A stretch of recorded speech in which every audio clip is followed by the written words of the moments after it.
예, 안녕하세요. 방금 이제 소개받은 서울시립대 도시사회학과 서우석이라고 하고요. 저희가 이제 특수대학원에 도시과학대학원이라는 특수대학원에 이제 그 이렇게 학제간 융합해서 운영하는 과정으로 문화예술 관광학과를 운영하고 있습니다. 그래서 거기에서도 이제 소속으로 되어 있고 그렇습니다.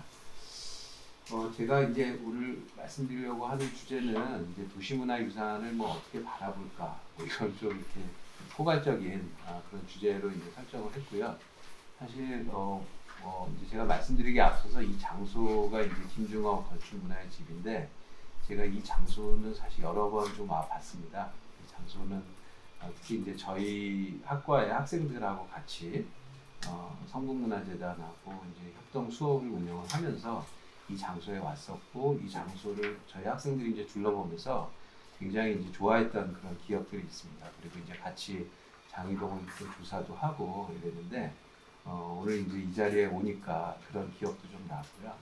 그리고 사실 이제 이 행사가 워낙 이제 한참 전에 기획이 됐다가 이제 코로나 때문에 뭐 연기되면서 오늘 우여곡절 끝에 개최가 됐지만 여러 가지 좀 좋은 의미 있는 이야기들을 나눌 수 있는 그런 기회가 될 수 있을 것 같아서 감사하게 생각하고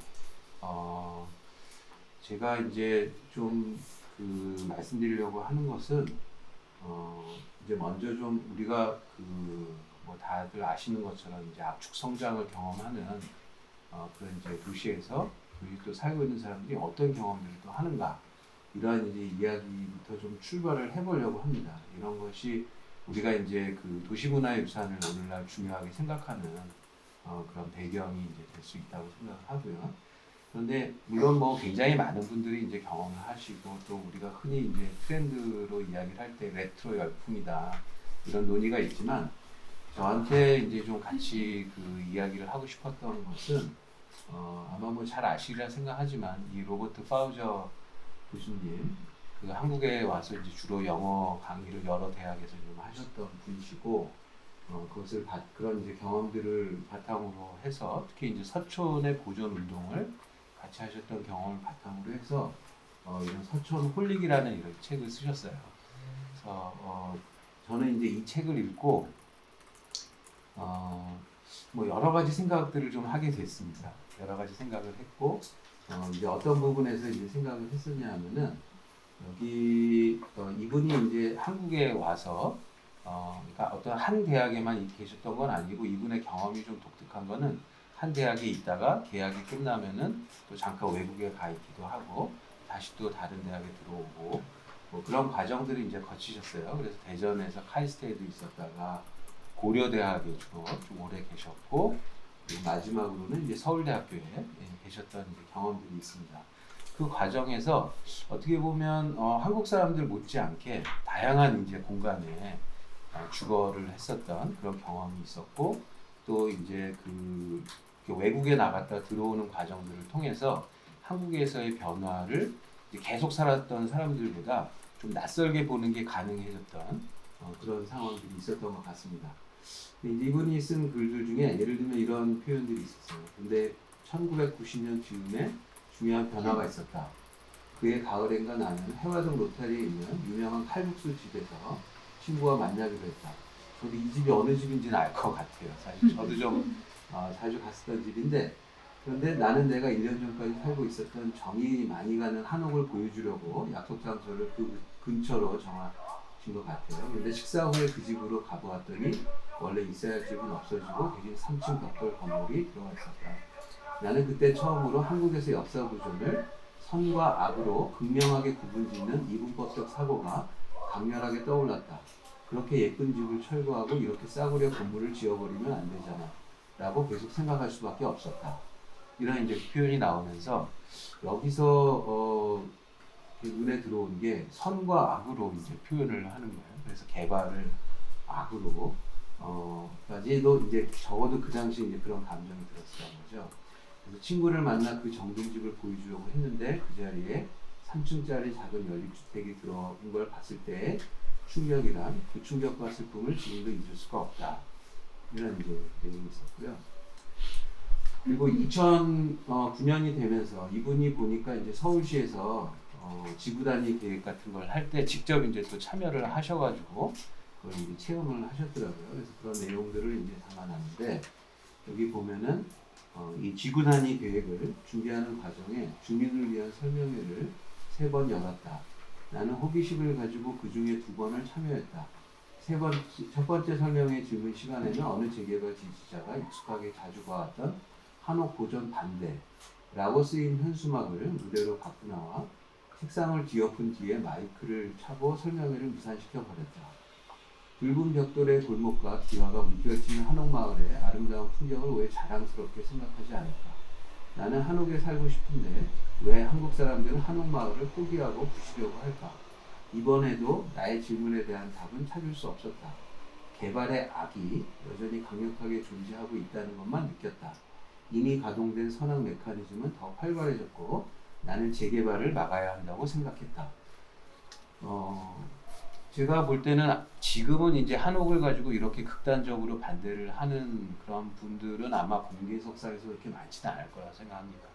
그동안에 좀 어느 정도 이제 사회적인 변화가 있었고 인식의 변화가 있었지만 적어도 이 당시, 적어도 10년 전 이전만 하더라도 그렇게 이제 나설 수 있었던 그런 상황들이 있었고요. 그래서 이제 좀 더 이제 경험이 이제 쌓여가면서 여러 번 이제 이런 경험들을 반복하다 보니까 서울이 빨리 변화하는 도시라는 거 틀림없고 방학이 되어 한 달 정도 해외에 갔다 오면 자주 갔던 가게가 없어지고 새로운 가게가 그 자리에 떡하니 자리를 잡는 것. 그냥 아예 없어지는 경우도 있고 아무것도 없었는데 가게가 되는 경우도 있다. 출근하면서 눈여겨보는 집도 어느 날 갑자기 없어지고 새로운 건물의 공사가 아주 빠르게 진행되고 했다.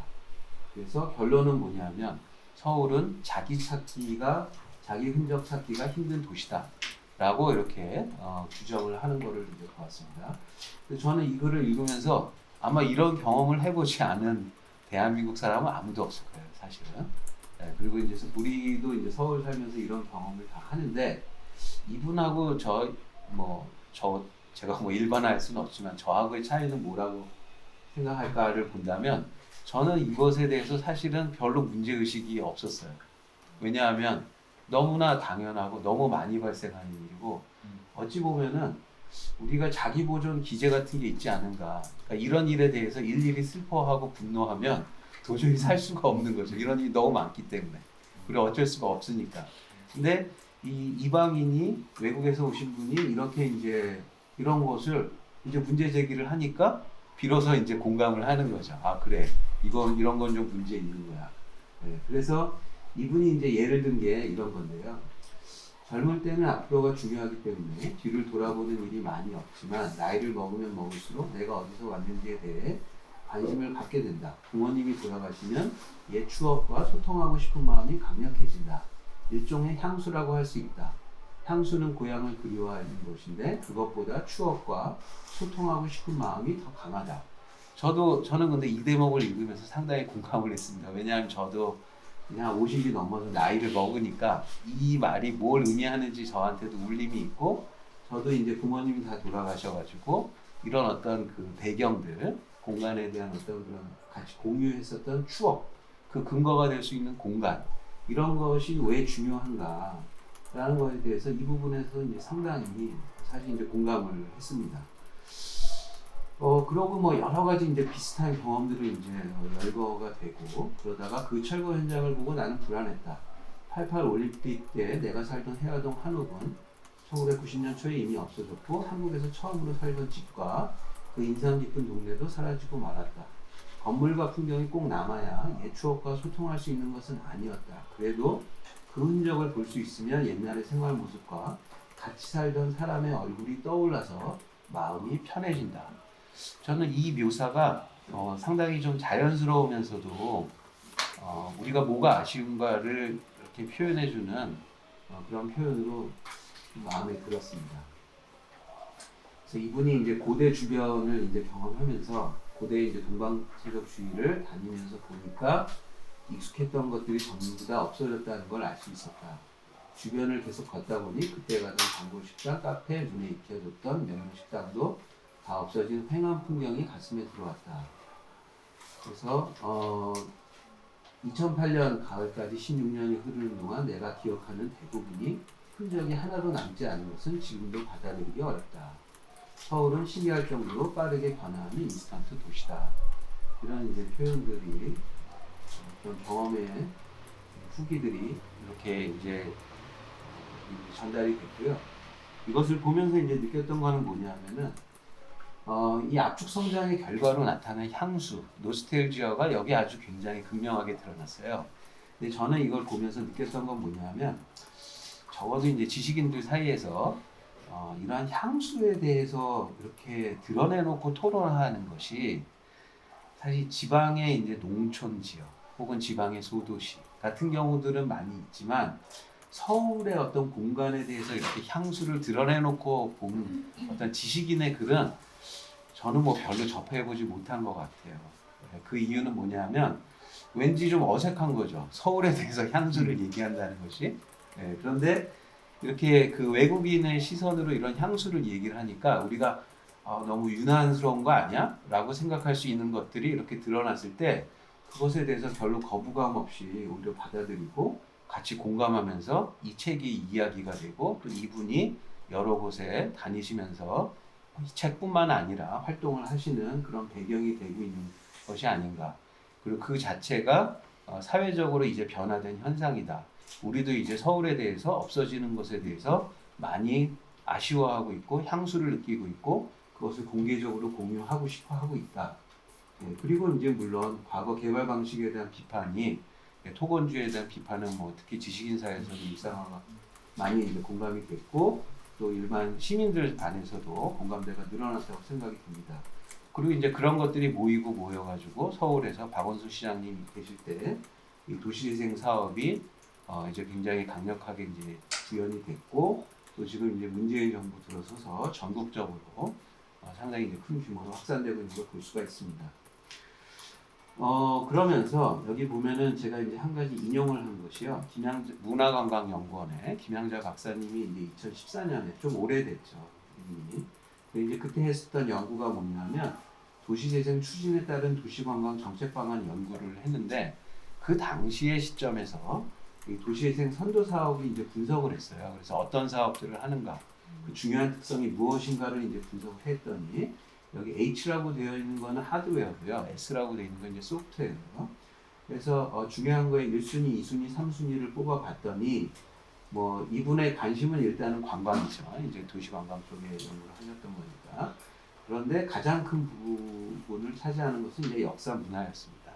그래서 실제로 도시재생 사업이 전국적으로 이루어졌지만 그리고 뭐 그런 부처는 대체로는 이제 국토부나 지자체 관할에 의해서 이루어졌지만 핵심적인 내용이 역사 문화라는 것을 확인했었던 것이고 지금 한 6년이 지났지만 제가 이제 그 뭐 간접적 이렇게 직간접적으로 경험한 바를 보면 역사 문화가 큰 비중을 차지하는 것은 지금도 여전하다. 그리고 앞서서 이제 이석기 사장님이 이제 발표하셨던 내용도 결국 이런 내용들을 이제 반영하는 것으로 이렇게 보입니다.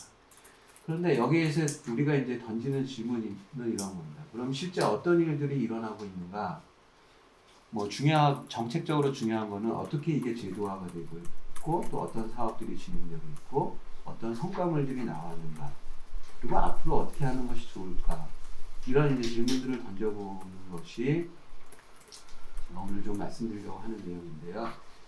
일단 뭐 이것은 보시면 알겠지만 워낙 방대한 일이고 뭐 오늘 이 시간에 다 할 수 있는 건 아닌데 제가 볼 때 이제 중요한 제도는 저는 이제 두 가지를 말씀을 드리고 싶습니다. 하나는 서울 미래유산이라는 제도고요. 또 하나는 이제 역사도시 기본 계획인데요. 미래유산은 아마 뭐 이 지금 이 자리에 계신 분이거나 뭐 이것을 혹시 영상으로 보시는 분들은 아마 다들 아실 것 같아요. 그래서 뭐 그 제도의 내용들은 잘 아실 것 같은데 이 제도가 이제 관심을 끄는 거는 뭐냐면 유무형의 자산에 대해서 이제 초점을 맞추고 있고 그리고 여기에 특히 이제 초기에 그 발표됐었던 종합계획이라든가 사업 추진계획을 보면 공유성, 비전문성, 미래지향성 이런 것들이 이제 강조가 되고 있어요. 오히려 지금의 홈페이지에 나와 있는 내용보다 초기 사업 계획을 보면 이런 것들이 더 분명하게 좀 나와 있고 그래서 발굴에서 보존 관리까지 자발성이 강조가 되고 있고 그리고 원형 보존보다 본래 기능의 유지 활용. 그래서 최근에는 이제 유연한 보존 방식 이런 것을 통해서 좀 거부감이나 이런 걸 없애려고 노력하는 그런 문제들을 이제 볼 수가 있고요. 그런 시도들을. 그리고 여기서 보면은 기존에 이제 지정된 문화재가 아닌 것들 중에서 시민들이 공유할 수 있는 공통의 기억과 감성을 지닌 근현대 서울의 유산을 선정하겠다라는 것이고, 그게 선정 기준이고, 그리고 소유자가 동의를 하는 경우에 한다. 그리고 2012년 제도를 도입해서 2020년 현재 470개가 지금 이제 지정이 되어 있는 상태고, 분야별로 보면은 이 중에 제일 많은 것은 시민생활, 그 다음에 문화예술과 이제 도시관리라는 걸 볼 수가 있습니다. 제가 이제 사실 여기서 관심을 갖고 이제 보려고 했던 것은 특히 이제 이 도시관리와 문화예술 이런 데 있어서 특히 어떻게 이것이 규정이 되고 있고 어떻게 이게 소개가 되고 있고 어떻게 이제 이거 전달이 되고 있는가 이런 건데, 제가 사실 이걸 깊이 있게 뭐 연구는 못 했는데 제가 이제 받은 인상은 뭐냐면 상당히 행정적으로 이렇게 좀 전달이 되고 있다.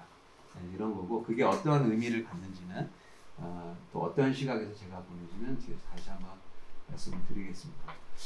그리고 서울시 이제 굉장히 중요한 어떤 시도로는 역사도시 기본 계획이라는 것을 만들어 가지고 기존 2014년에 발표를 했는데 여기에 나와 있는 캐치프레이즈를 보면은 역사가 되는 도심 이런 걸 얘기를 하고 있고, 이 사업 계획의 이 기본 계획의 중요한 의의로는 기존 도심부 상업 지역에서 한양도성 전체 지역을 대상으로 확장했다 이런 것들이고요.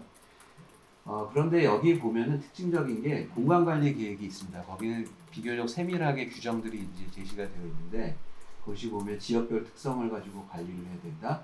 특히 굉장히 중요한 게 높이를 관리해야 된다. 이건 굉장히 이제 중요한 거죠. 실질적으로 재산권과 직접 연관이 되니까요.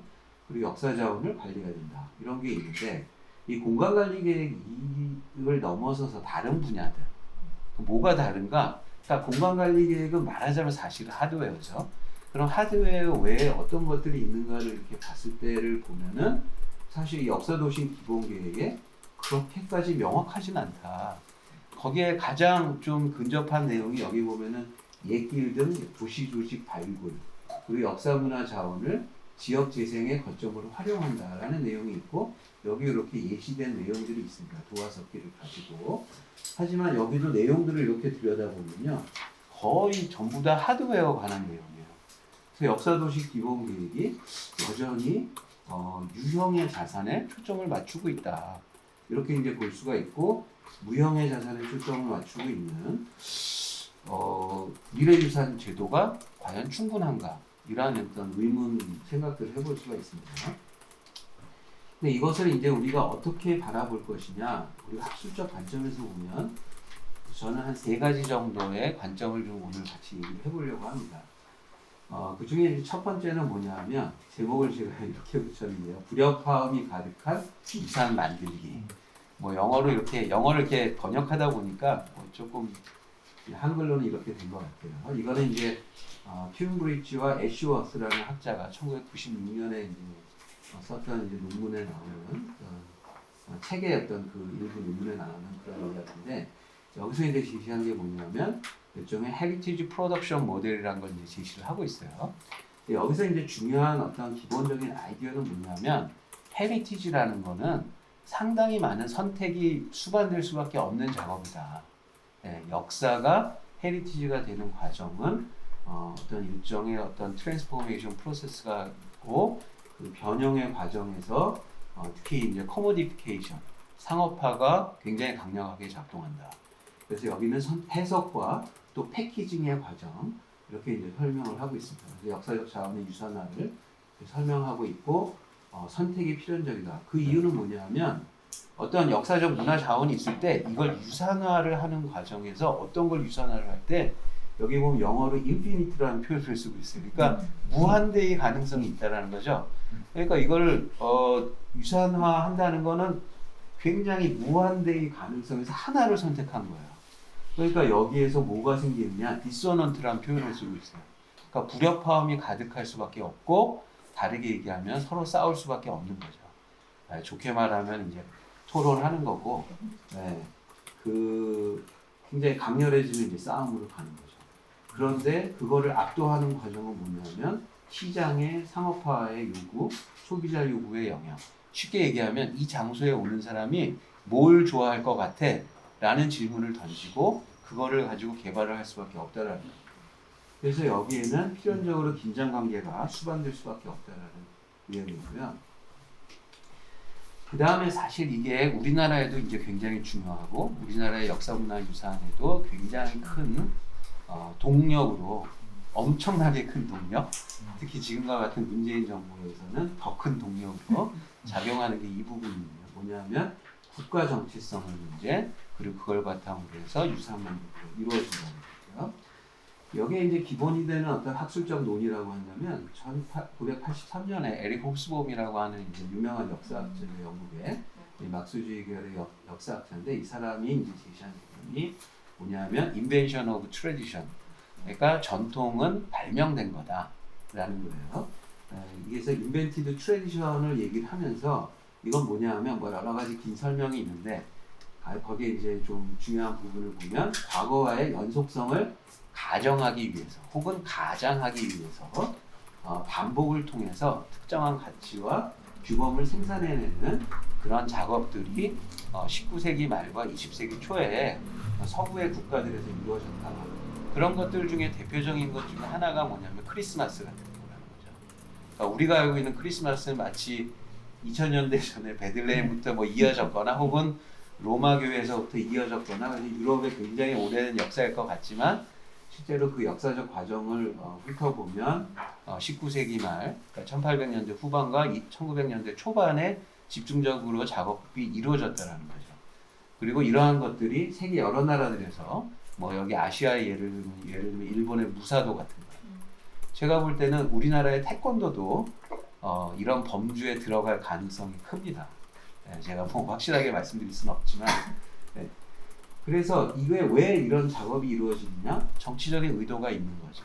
이게 뭐 선하든 선하지 않든 어쨌든 민족 국가가 이제 좀 더 완성되어 가는 관계에서 사회 통합과 정치 지배를 위해서는 합리적인 것만 갖고는 설명이 안 되는 거예요. 비합리적인 게 필요하고 이 과정에서 전통이 동원되고 그리고 이러한 논의가 이제 앤더슨에 의해서 이제 상상된 공동체로서 민족 국가라는 논의로 나아가고 그리고 흥미로운 건 뭐냐면 1945년도에 제3세계 국가들이 대부분 이제 해방이 되고 나서 이런 과정들이 똑같이 반복이 된다는 거예요. 본질적으로는. 근데 여기서의 키워드는 뭐냐면 제국주의에 대항한 독립, 투쟁, 민족주의 이런 것들이 이제 강조가 되는 거고 이 과정이 지금 우리나라에도 아주 가열차게 진행되고 있다는 게 이제 현실인 거죠.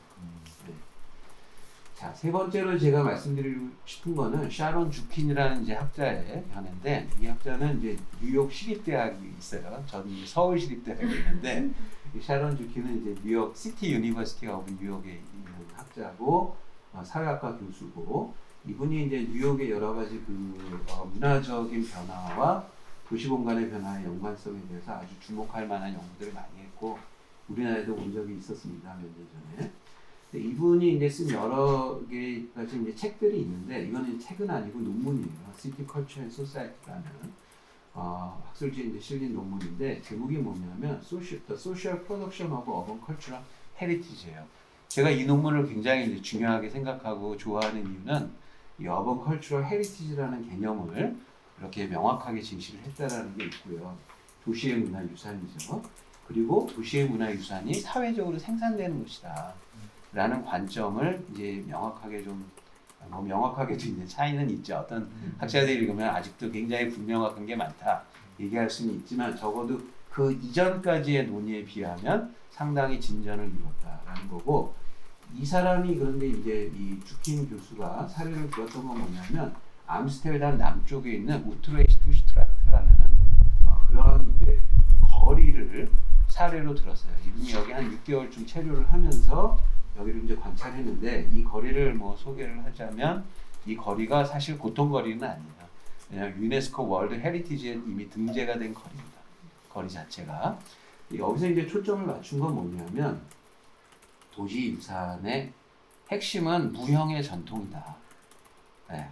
그리고 이 무형의 전통은 사회적으로 생산되는 것이다. 그런데 여기서 이제 특히 초점을 맞춘 거는 우리 개념으로 얘기를 하면 지역 상가예요. 로컬 쇼핑 스트리트예요. 그러니까 여기서 뭐가 월드 헤리티지냐? 뭐 거기에 대한 어떤 유네스코의 규정과는 별개로 이 주킨이라는 사회학자가 봤을 때 여기서의 핵심은 지역 상가다. 그리고 지역 상가에서는 이 어떤 그런 보존 여기에 가치를 만들어내는 거는 지역 구성원과 방문자 사이에 협력 과정을 통해서 일상적 재생산이 이루어진다. 물론 일단 에스테티컬 면이 있어요. 미학적, 심미적인 면이. 그게 뭐냐면 여기 이제 사진을 보시면은 여기 제일 왼쪽에 있는 사진은 이제 최근의 사진이고요. 가운데 있는 사진은 이제 옛날 사진이고 또 제일 오른쪽에 있는 사진도 옛날 사진.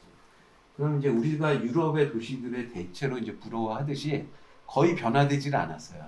그래서 이렇게 역사적으로 오래된 그 경관이 그대로 보존이 되었다라는 거고, 물론 그 이유 중에 하나는 여기가 2차 세계대전 때 폭발을 안 당해서, 폭격 안 당해서 여기 다시 좀 운이 좋았던 점도 있었고요.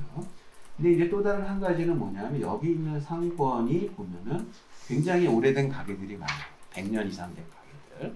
이런 가게들이 상당히 많고, 그래서 이런 것들, 근데 이제 거기에 머무는 게 아니라 사회학자의 시각으로 봤을 때는 여기에 있는 어떤 그런 문화, 소비 문화가 상당히 고유성을 갖고 있고 그 고유성이 재생산이 되는데 굉장히 흥미로운 거는 자기같이 외부에서 온 방문객도 그 문화에 금방 동화가 되고 그 문화, 소비 문화가 재생산되는데 일원이 되어버린다는 거죠. 그래서 그걸 이제 관찰해서 쓴 그런 논문이라고 할 수가 있습니다. 그러면서 이제 여기서 일상 공간과 우리도 요즘에 이런 표현을 많이 쓰는데 영어로 얘기하면 cultural ecosystem, 문화적인 생태계가 어떻게 구성되고 관계를 맺는가 이런 걸 얘기를 하면서 지역 상가가 집합기억의 창고다 이렇게 이제 표현을 하고 있습니다. 그러니까 제가 이 관점을 좀 소개를 하고 같이 공유를 하고 싶은 건 뭐냐면 이 도시문화유산이 이제 사회적으로 생산된다는 거를 우리가 사실 상식적으로 이걸 부인하시는 분이 아마 없을 것 같아요. 그런데 예를 들면 우리 서울 미래유산에 있어서 예를 들면 거기 보면은 어떤 뭐 오래된 항림다방이라든가 이런 게 있는데 항림다방에서 보존할 게 뭐냐? 항림다방이란 그 건물이냐? 예? 혹은 어느 전통시장에서 우리가 보존할 게 뭐냐? 그 전통시장 자체냐? 사실은 여기서 얘기하는 것처럼 그런 사회적인 생산되고 재생산되는 그런 일상의 문화들일 수 있거든요. 근데 이제 그런 것들이 잘 드러나지가 않아요. 네, 그런 것이 좀 말씀을 드리고 싶었던 것이고, 남은 시간 동안에 이러한 관점들을 이제 우리가 성북동에 아마 이 지금 여기 계신 분도 그렇고 보시는 분들도 제일 잘 아시는 사례, 성북동일 것 같고요. 성북동 역사문화지구 지정이 이제 2013년에 있었고 성문 밖에 있었던 성북동이 역사문화지구로 지정되면서 굉장히 다양한 이제 현상들이 벌어졌는데 사실 이제 성북동의 성북문화원을 중심으로 해서 여러 이제 연구자들 같이 역사문화자원이 열심히 조사가 됐고 활용이 됐습니다. 그의 대표적인 형태가 이거예요. 여기 이제 왼쪽에 있는 지도가 얼핏 보시면은 이게 무슨 지도야 이러실 텐데 사실 여기에는 의도가 있습니다. 무슨 의도냐면 잘 안 보이게 만든 의도가. 그래서 여기에 여기에 살았던 1920년대 30년대부터 살았던 유명한 중요한 인물들이 실제 거주했던 혹은 활동했던 공간들을 이렇게 표시한 건데 그거를 일부러 잘 안 보이게 만들었다고 저는 그렇게 들었어요. 왜냐하면 이게 여러 가지 문제들을 야기할 수 있어서.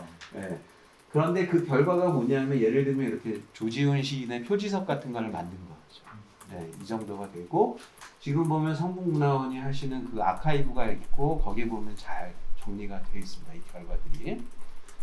또 이제 우리가 잘 알고 있는 것처럼 예술적 현지화가 시무장에서 이루어지고 있고 이런 뮤지컬을 만들고 또 제가 이거 담지 못했지만 성북구립미술관, 간송미술관 이렇게 또 같이 하면서 예술적으로 현지화하고 거리 예술 연구를 만드는 그런 작업들이 이제 성북동이 아마 전국의 어느 지역에 못지않게 활발하게 이루어지는 지역일 거라는 생각을 합니다. 근데 사실은 여기 이제 만들어진 전통, 홉스홈이 얘기했던 그런 전통의 관점을 상당히 이렇게 접목해 볼 수가 있어요. 근데 제가 이것도 사실은 이렇게 말씀드리면서 상당히 조심스러워요. 왜냐하면 오해를 불러일으킬 수도 있을 것 같아서. 여기 있는 것도 이제 성북동을 대표하는 대표적인 역사문화 자원인 가구박물관입니다. 뭐 다 잘 아실 것 같고요.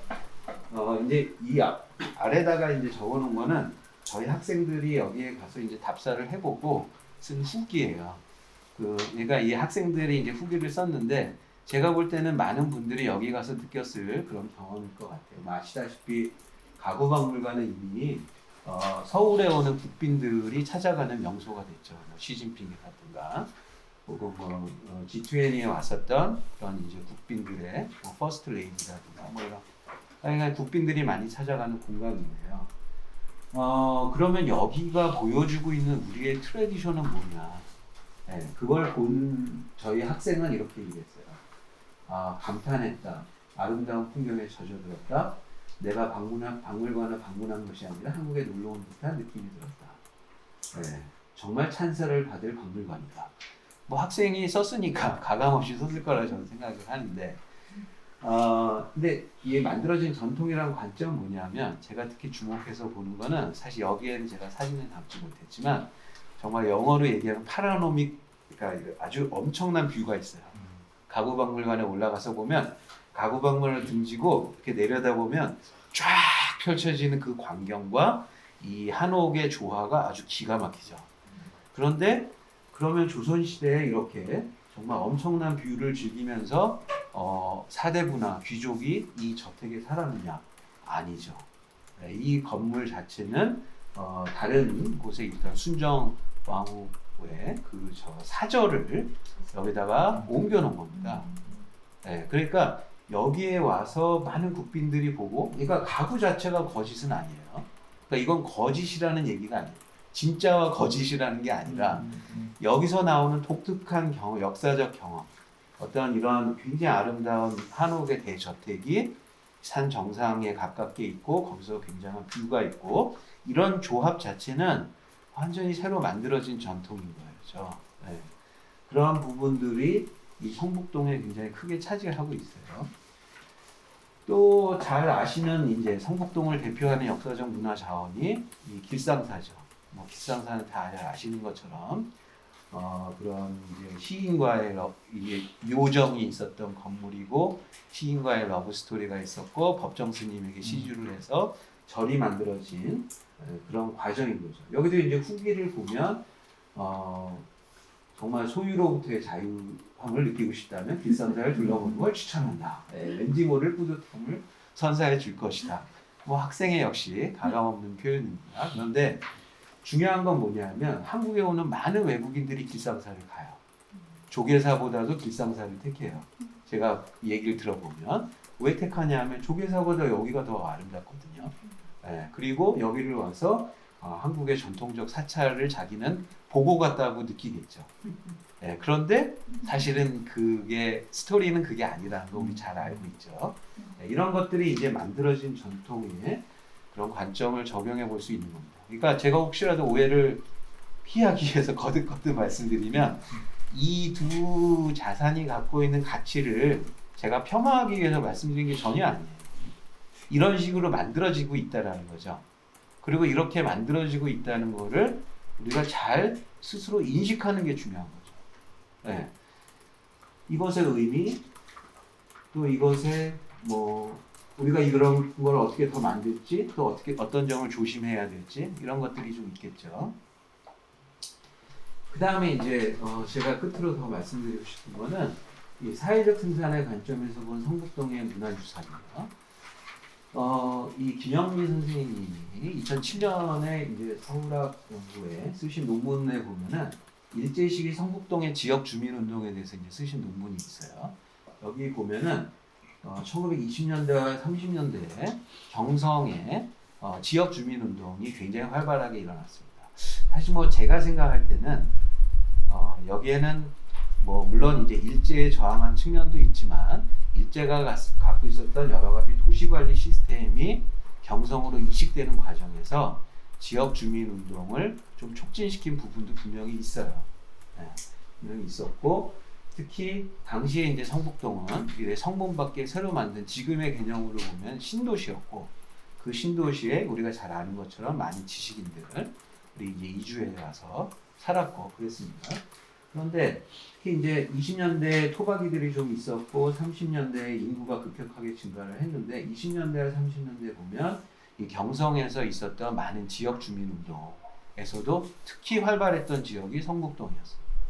그래서 성북동에 20년대에는 김영민 선생님 연구에 따르면 성북 불학부 활동이 있었고 그래서 어떤 일들이 있었냐면 예를 들면 마을 상여하고 소방구 같은 것을 이제 도입하고 마을 학교를 만들고 이런 일들을 이제 했어요. 자체적으로 돈을 모아가지고 그 다음에 이제 30년대에는 성북 정회 이거는 이제 그 당시 지역 주민자치제가 있었거든요. 경성에 어느 정도 그걸 기반으로 해서 이런 것들이 이제 성북 정회가 구성이 되고 주민 진정 운동이 벌어지는데 그때 있었던 것이 여기 그때 이미 의정들이 성북동에 들어와서 지역이 이제 유흥문화로 뒤덮일까봐 이거를 거부하는 그런 방지 운동이 있었고 또 수도를 부설했고 버스 운영 시간을 연장했고 흥미로운 건 전염병원을 설치하려고 그러니까 그걸 반대를 했어요. 이걸 반대했던 것은 이 전염병원이 들어왔을 때 당시 하수도 시설이 없는 상황에서 여러 가지 그런 빨래들이나 이런 것들이 성북천을 오염시킬 수 있다라고 하는 것이 이제 논거가 됐습니다. 실제로 이걸 관철시킨 걸로 돼 있어요. 그러니까 이러한 이제 주민운동이 굉장히 활발했던 지역이었다는 거죠. 그런데 이제 아마 뭐 이 지역에 아시는 분들은 이 사건 다 잘 아실 겁니다. 2010년에 구청이 이제 가로수를 이제 이렇게 절단을 하고 자르고 교통 편의를 도모하려고 했을 때 상당히 큰 반발이 뭐 매우 빠른 시간에 문제가 발생을 했고 그때 지역에 활동하고 계시던 예술가들이 나서서 적극적으로 반대를 했고 그 반대를 바탕으로 해서 이제 이게 중단이 됐고 바로 그날 그 다음 날 이제 주민총회가 열렸고 저도 그 자리에 있었는데 그 뜨거운 열기가 아직도 기억이 나요. 얼마나 많은 분들이 나오셔가지고 가로수 한 몇 그루 잘랐는데 마치 자기 집에 한 뭐 굉장한 재산 피해를 입은 것처럼 혹은 자기 가족이 모욕당한 것처럼 막 나와가지고 굉장히 막 격분을 토로하고 그 끝에 이제 이건 중단이 됐죠. 이런 것들을 우리가 해석을 해보면 뭐냐면 아까 이제 쭈핀의 관점으로 적용을 해보면 여기에 이제 이런 이제 도시문화유산은 사회적으로 생산되는 건데 그게 어떤 형태로 생산될 수 있는가? 아까 그런 우트레히트 슈트라트처럼 이러한데 이제 지역의 어떤 고유한 그런 소비 문화가 정착이 돼 있고 여기 오는 이방인들도 거기에 동화가 되는 그렇게 이제 그 사회적으로 재생산이 될 수도 있지만 지금 보면 저는 이 가로수 사건을 보면서 1920년대 30년대에 있었던 지역 주민운동 물론 이제 가로수 사건뿐만 아니라 공탁이라든가 성북에서 이루어지는 여러 가지 주민자치 활동들이 성북동의 문화유산을 재생산한다는 그런 해석이 가능할 수 있고 그런 시각이 필요하다 이런 거를 저는 말씀드리고 싶은 거고요. 그래서 제가 이제 결론으로 말씀드리려고 하는 것은 도시문화유산이 갖고 있는 복합적 생산 양식들이 있다. 그래서 한편으로는 이제 압축성장의 역설인데 이게 왜 다양화되고 복합화가 되냐면 우리가 지금 도시문화유산을 굉장히 갈구하는 건 너무나 많은 것들이 사라져버렸기 때문이고 그게 슬프고 그게 거기에 분노하는 거예요. 그런데 역설적으로 슬퍼하고 분노할수록 그걸 다시 찾으려고 보니까 없어요. 이미 없어졌어요. 그게 이제 성북동에서도 아주 적나라하게 느끼는데 성북동 비둘기 이런 거 이미 없거든요. 그러니까 여기서 유산 생산 양식이 다양화할 수밖에 없고 국가와 자본의 비중이 커질 수밖에 없습니다. 이 문화유산을 생산해야 될 때. 근데 여기에서 도시문화유산의 사회적 생산을 성격하는 걸 인식하는 게 굉장히 중요하고 무형문화를 포섭하는데 지금까지는 상당한 한계를 보이고 있다는 게 저희 잠정적 결론입니다. 물론 미래유산 제도를 좀 더 꼼꼼하게 들여다봐야겠고 여러 곳에서 이루어지는 일들을 봐야겠지만 무형문화에 대해서는 여전히 명목상으로만 지금 보존하는 쪽으로 가는 것이 아닌가 혹은 일부 뭐 무형문화재라든가 이런 쪽으로만 있는 게 아닌가라는 것이고요. 그래서 도시문화유산의 전통을 이어가는 것은 사람과 관계들이고 이 선정과 보존, 관리는 결국 지역사회의 몫이고 이건 뭐 앞선 발표에서도 말씀하셨던 거고 그래서 이런 협력적, 진화적 거버넌스 이걸 이제 진화적으로 좀 이해를 해야 되고 이걸 조금 더 구체적으로 보면 도시문화유산 만들기에 시끄러움을 우리가 좀 이제 드러내자. 이렇게 아주 매끈하게 마치 전 지역 주민이 여기에 대해서 다 같이 일치된 의견이 있고 다 같이 뜨거운 애향심으로 사랑하고 이런 게 아니라는 거를 드러내고 좀 더 담론을 활성화시키자.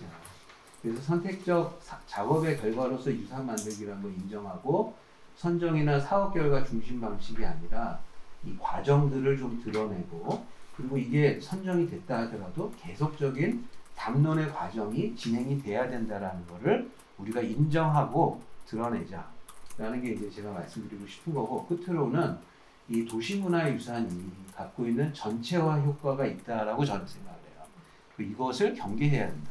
예를 들면요.